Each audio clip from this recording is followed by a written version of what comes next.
आइए हम सब अब इस समय परम पूज्य गुरु महाराज की बताई हुई साधना को करेंगे। अगर कोई नए भाई बहन बैठे हों, नए साधक बैठे हों, तो उनके लिए क्रिया बतला दी जा रही। वैसे परम पूज्य परम भागवत पंडित जी के जीवन की घटना है, तो परम पूज्य बिरल भाई साहब ने नोट किया था, उनकी पुस्तक से ही है। ये साधकों को खास करके इससे लाभ हो निश्चित तौर पर होता है। तो उन्होंने लिखा है, किसी ने आपसे पूछा हमें किसका ध्यान करना चाहिए, तो उन्होंने उसी से पूछा कि तुम किसका ध्यान करते हो। उसने कहा, मेरा मन तो आपका ध्यान करने को कहता है, परंतु ध्यान लगता नहीं, मन चंचल ही रहता है। बोले, वह तो रहेगा ही, क्योंकि तुम मेरा ध्यान करने की सोचते हो, जबकि यहाँ जिया माँ का ध्यान करने के लिए कहा जाता है। फिर समझाया, जब कोई शिक्षक साधक को गुरु के चरणों में न डाल अपने से जोड़ लेता है, तो बस वह एक खूंखार भेड़िए के हाथ पड़ जाता है और मारा जाता है। इस वास्ते शिक्षकों को कभी अपना ध्यान न बताना चाहिए और न साधकों को गुरु अथवा ईश्वर के अतिरिक्त किसी का ध्यान करना चाहिए। इससे प्रगति रुक जाती। दूसरी एक घटना है, एक बार की बात है, एक साधक पूज्य पंडित जी के उनके निवास स्थान पर पहुंचा। सुबह का समय था। उस समय वे घर पर नहीं थे, कहीं बाहर गए हुए थे और शाम को लौटने को कह गए।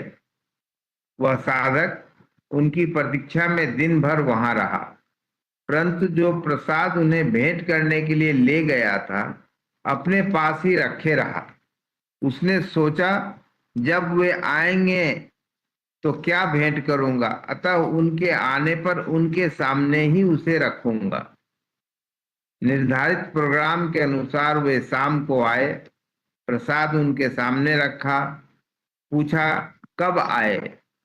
बोला, सुबह 7 बजे। कहने लगे, यह डिब्बा पहले ही तुम घर में दे देते। बाद में एक प्रवचन में इस घटना का उल्लेख करते हुए उन्होंने कहा, लोग गुरु को ही सब कुछ समझते हैं, उनके बच्चों को अलग। एक समय एक साधक गुरु से मिलने गया। उस समय वे घर पर नहीं थे। शाम को लौटे, तब तक वह जो मिठाई ले गया था अपने पास ही रखा रहा। क्या ही अच्छा होता कि वह पहले ही घर में दे देता और बच्चे यह कहते कि अमुक सत्संगी आए थे, उन्होंने यह मिठाई हमें दी। उनके इस दृष्टिकोण को समझने की आवश्यकता केवल उस साधक को ही नहीं थी। यदि ऐसा होता तो वे उससे व्यक्तिगत रूप से कह सकते थे, परंतु सामूहिक रूप से इस घटना का उल्लेख करके उन्होंने अपना वह आशय व्यक्त किया कि गुरु और उसके परिवार को अलग अलग मत समझो।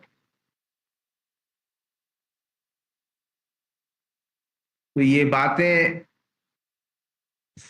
सुनने की या पढ़ने की बातें नहीं है, ये बातें अपने जीवन में उतारने की हैं। अध्यात्म में कई बातें हम सब सुनते हैं, सारी बातें तो अपने जीवन में उतारना शायद किसी के लिए संभव ही नहीं है। बिरले ही कोई ऐसे होते होंगे जो अपने समर्थ गुरु की सारी बातें अपने जीवन में उतार लेते हैं। परंतु जीवन में जिनका भी आप आदर सम्मान करते हैं, जिनको भी आप पूजनीय मानते हैं, जिनके प्रति आप श्रद्धा रखते हैं, कम से कम एक एक बात भी अगर उनके अपने जीवन में हम उतार लें तो हमारा जीवन बदल जाता है, हमारा जीवन धन्य हो जाता है। क्योंकि आपने वो एक कथा सुनी होगी कि एक राजा के पास धर्मराज, धन की देवी, विद्या की देवी, सब कुछ उनके पास रहता था। किसी बार कारण बस सब छोड़ करके जाने लगे। तो वह जब अंत में जब धर्म जाने लगा तो उस राजा ने कहा कि मैंने अपने जीवन में कभी धर्म को तो छोड़ा नहीं, तो आप कैसे जा सकते हो। और धर्म उनके साथ रुक गया और धीरे धीरे बाकी सारे भी वापस आ गए। तो एक ही धर्म को तो उन्होंने रोका, एक ही धर्म का तो उन्होंने पालन किया। लक्ष्मी को प्रसन्न करने की कोशिश नहीं की, विद्या की देवी को प्रसन्न करने की कोशिश नहीं की, पर एक के चलते सारे उनके पास लौट आए। वास्तव में अध्यात्म पथ पर जो चलते हैं, जो प्रगति करना चाहते हैं, अपने समर्थ गुरु की अगर एक बात भी वह जीवन में हमेशा के लिए उतार ले, ऐसी कोशिश करते रहें कि जब तक वो उतरे नहीं तब तक हमारी कोशिश चलती रहे। और अगर हम जीवन में एक बात भी उतार लें तो निश्चित तौर पर बाकी सारी बातें अपने आप होने लगती हैं। इसलिए समर्थ गुरु के बारे में बातें करना और बात है, पर उन बातों से क्या लाभ अगर उनके जीवन की, उनके गुण को, एक भी गुण को अगर हम अपने जीवन में उतारने की कोशिश नहीं करते हैं, अगर उतार नहीं पाते हैं, तो वास्तव में खुद ही विचार करने की बातें हैं कि वास्तव में सिर्फ समर्थ गुरु का गुणगान करने से, समर्थ गुरु के बारे में बातें कर लेने से क्या वास्तव में हमारी अध्यात्म पथ पर प्रगति होती है। खुद ही विचार करने की बात।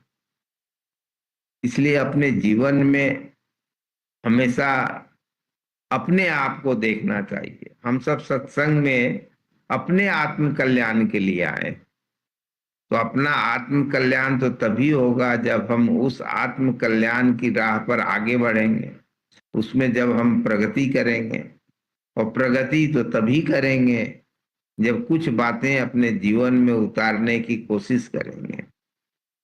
यह निश्चित तौर पर है कि कोई चीज करना या अपने जीवन में उतारना तब तक संभव नहीं होता जब तक हमारे पास उसे उतारने की शक्ति नहीं होती।